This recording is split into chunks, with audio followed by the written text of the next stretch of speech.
Jordan Deluxe a reçu Guylaine Arebian dans son émission L'Instant de Luxe qu'il présente quotidiennement sur Non-Stop People.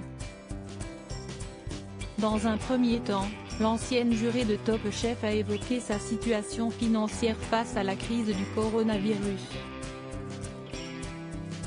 Financièrement, ce n'est pas drôle parce qu'il y a une espèce de facilité qui disparaît et d'incertitude qui apparaît par contre, a-t-elle dit. Cet entretien a été enregistré avant les nouvelles annonces d'Emmanuel Macron sur un reconfinement. Quel scénario imaginait-elle avant l'allocution du président de la République? Je ne sais pas. On est quand même tous endettés. On a des prêts qu'il va falloir rembourser.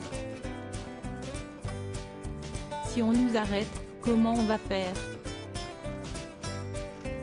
Avec le confinement, on a eu des facilités pour plein de choses, pour les charges et tout, mais ça m'a mis dans un sentiment d'insécurité financière que je n'ai jamais connu. Et là, j'ai comme une espèce de flottement. Il ne faudrait pas que ça reconfine. Si on reconfine, je crois que tout le monde va mettre la clé sous la porte, disait-elle. Si est-il la première fois que j'ai eu peur? Dans ce même entretien, Guylaine Arebian a accepté de parler des violences conjugales dont elle a été victime.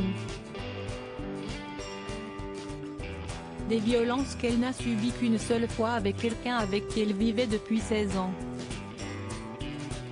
Elle s'est retrouvée pendant 2 mois et demi dans un corset, sur le dos.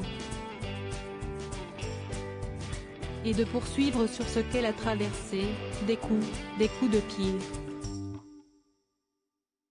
Il m'a jeté dans les escaliers, c'était terrible.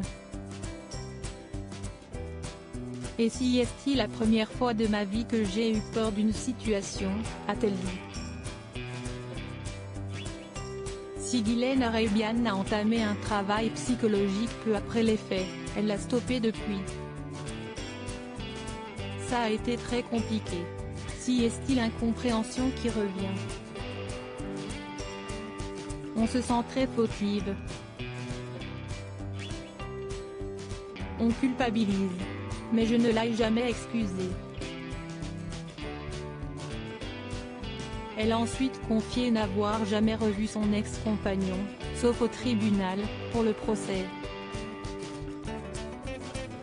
Confidence exclusive. Ne pas reprendre sans citer l'instant de luxe sur Non-Stop People. Par Non-Stop People Télévision.